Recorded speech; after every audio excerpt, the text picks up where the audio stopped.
الحمد لله رب العالمين والصلاة والسلام على سيد الأنبياء والمرسلين أما بعد فأعوذ بالله من الشيطان الرجيم بسم الله الرحمن الرحيم الصلاة والسلام عليك يا رسول الله وعلى آلك وأصحابك يا حبيب الله. ایک بار نبی محترم صلی اللہ تعالی علیہ وآلہ وسلم نے حضرت سیدنا عبداللہ بن مسعود رضی اللہ تعالی عنہ کو حکم ارشاد فرمایا کہ مجھے قرآن سناؤ. تو حضرت عبداللہ بن مسعود رضی اللہ تعالی عنہ نے عرض کیا رسول اللہ میں آپ کو قرآن سناؤں حالانکہ آپ پر تو قرآن نازل ہوا ہے، یعنی لوگ آپ سے سنتے ہیں تو میں آپ کو کیسے سناؤں؟ تو نبی کریم صلی اللہ علیہ وسلم نے ارشاد فرمایا مجھے قرآن سناؤ. تو انہوں نے حضرت عبداللہ بن مسعود رضی اللہ تعالی عنہ نے قرآن پڑھنا شروع کیا. آپ نے سورۃ النساء سے شروع کیا، یا ایھا الناس اتقوا ربکم الذی، پہلی آیت سے شروع کیا، پڑھتے رہے. جب پانچویں پارے کا تیسرا رکوع جو ہے آج جو ہمارے سامنے قرآن موجود ہے، اس میں تیسرے رکوع کے اندر جب آپ یہاں پر پہنچے وَجِئْنَا بِكَ عَلَىٰ هَٰؤُلَاءِ شَهِيدًا، کہ ہم آپ کو تمام لوگوں کے اوپر، تمام گواہوں کے اوپر گواہ بنا کر لائیں گے. تو نبی کریم صلی اللہ علیہ وسلم نے فرمایا حسبک، اتنا کافی ہے. حضرت عبداللہ بن مسعود رضی اللہ تعالی عنہ سر جھکائے تلاوت کر رہے تھے. اب جب نبی کریم صلی اللہ علیہ وسلم نے فرمایا کہ اتنا کافی ہے، تو آپ نے اپنے سر کو اٹھایا تو دیکھا کہ نبی کریم صلی اللہ تعالی علیہ وسلم کی آنکھوں سے آنسو جاری تھے. یعنی نبی کریم صلی اللہ علیہ وسلم قرآن کی تلاوت سنتے ہوئے رو رہے تھے. علماء لکھتے ہیں حضرت عبداللہ بن مسعود رضی اللہ تعالی عنہ کے حالات میں کہ نبی کریم صلی اللہ تعالی علیہ وسلم کے اس کیفیت کا جو آپ نے قرآن پڑھا تھا اور حضور علیہ الصلوۃ والسلام کو روتے ہوئے دیکھا تھا، اس کا اثر عبداللہ بن مسعود رضی اللہ تعالی عنہ نے اس قدر لیا کہ آپ جب بھی قرآن پڑھتے تھے رویا کرتے تھے. یہ حضرت عبداللہ بن مسعود رضی اللہ تعالی عنہ کس قدر عظیم ہستی ہیں کہ نبی کریم صلی اللہ تعالی علیہ وآلہ وسلم نے ان کے بارے میں یہاں تک ارشاد فرمایا کہ ابن ام مکتوم، یعنی ان کے بارے میں فرمایا کہ یہ عبداللہ بن مسعود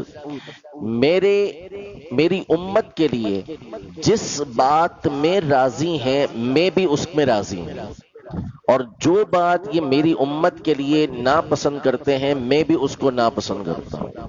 یعنی اتنا بڑا مقام و مرتبہ اللہ پاک نے ان کو عطا فرمایا. قرآن کے حوالے سے خود ارشاد فرماتے ہیں کہ قرآن کی کون سی آیت کس کے بارے میں، کس مقام پر، کس وقت نازل ہوئی، ہر ایک آیت کے بارے میں مجھے معلوم ہے. اور صحابہ سب جانتے ہیں کہ قرآن کا علم ان میں مجھے سب سے بڑھ کر ہے. اگر مجھے پتا ہوتا کہ میرے پاس جو بات کسی اور کے پاس قرآن کے بارے میں کچھ ایسی باتیں موجود ہیں جو میرے پاس نہیں، تو میں سفر کر کے اس کے پاس جاتا اور علم حاصل کرتا. تو اللہ پاک نے حضرت عبداللہ بن مسعود رضی اللہ تعالی عنہ کو بالخصوص قرآن مجید، فرقان حمید، اور پھر اس کے بعد جو شرعی مسائل ہوتے ہیں اس میں بہت بڑا مقام و مرتبہ عطا فرمایا تھا. اعلی حضرت امام اہل سنت فرماتے ہیں کہ چاروں خلفاء کے بعد حضرت ابوبکر سے لے کر حضرت علی کے بعد جو مسائل شرعیہ کو، شرعی مسائل کو سب سے زیادہ جاننے والے ہیں وہ عبداللہ بن مسعود رضی اللہ تعالی عنہ. حضرت عمر رضی اللہ تعالی عنہ نے انہیں کوفے میں بھیجا تھا، اور اس وقت آپ نے کوفے والے کو فرمایا کہ میں نے یہ بہت بڑی قربانی دی ہے کہ اپنے پاس رکھنے کی بجائے ان کو تمہارے پاس بھیجا، یعنی ان کی قدر کرو کہ یہ میرے پاس ہونے چاہیے تھے یا دارالخلافہ کے اندر، لیکن میں تمہارے پاس ان کو بھیج رہا ہوں. نبی کریم صلی اللہ تعالی علیہ وسلم سے ان کی جو الفت اور محبت اور قربت تھی، یہ کتنا نبی کریم صلی اللہ علیہ وسلم کے پاس رہا کرتے تھے کہ باہر سے آنے والے افراد یہ سمجھتے تھے کہ یہ شاید اہل بیت اطہار میں سے کوئی ایک ہے. یعنی اہل بیت اطہار میں سے ان کو سمجھا جاتا تھا، حالانکہ یہ اہل بیت میں سے نہیں تھے، لیکن نبی کریم صلی اللہ علیہ وسلم کے اتنے قریب تھے کہ لوگ آپ کو یہ سمجھتے تھے کہ شاید یہ حضور علیہ الصلوۃ والسلام کے گھر کے افراد میں سے ایک ہیں۔ آپ کا ایک لقب ہے صاحب الطہور والوسادہ والنعلین۔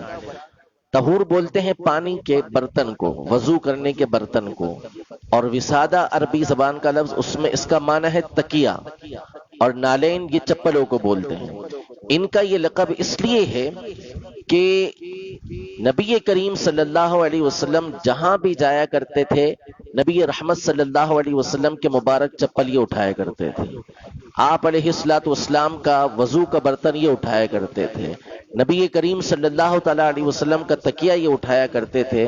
جب آپ علیہ الصلوۃ والسلام کسی مقام پہ جاتے اور اپنے مبارک چپل نالین شریف اتارتے تو حضرت عبداللہ بن مسعود اس کو اپنے پاس رکھا کرتے تھے۔ یعنی آج اگر کوئی بڑے پیر صاحب ہوں، کوئی معظم ہستی ہو، بڑی ہستی ہو، ان کے ساتھ کوئی خادم اور اس کے پاس ان کے چپل ہوں تو ہم بڑی رشک کے ساتھ اس کو دیکھتے ہیں۔